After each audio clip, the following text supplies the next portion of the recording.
All right, this is a follow-up video, a little bit extra, just because I think this is very cool. So in the video, you had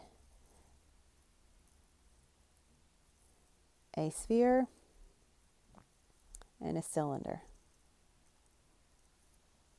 This was the video on the first page of the notes of the Google form. Both of these had the same radius, right? And they were the same height.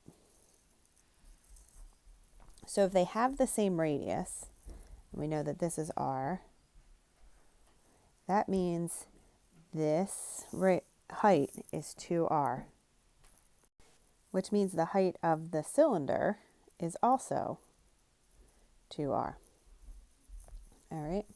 So if you recall, to find the volume of a cylinder, it was pi r squared times height, because this was our base, the area of the base, times the height.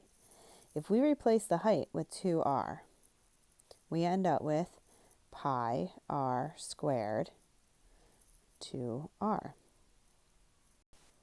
This simplifies to 2 pi r cubed.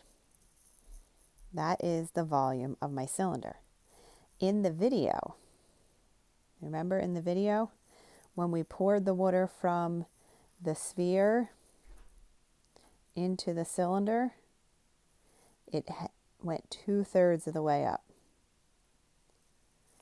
So if I say a sphere is 2/3 the volume of a sphere is 2/3 the volume of the cylinder. When I simplify that, I get 4 pi, or 4/3 pi r cubed. I just think that's a really cool little trick or explanation, proof. So I wanted to share it with you. You do not have to know this. If this confused you, don't worry about it. Just know that the volume of a sphere is this formula. But I do want you to know that all of the formulas are related and come from each other. If you have any questions, again, please always reach out. We are here to answer your questions. Even though we're not together in the classroom, we do and are able to answer your questions. We'll talk to you soon.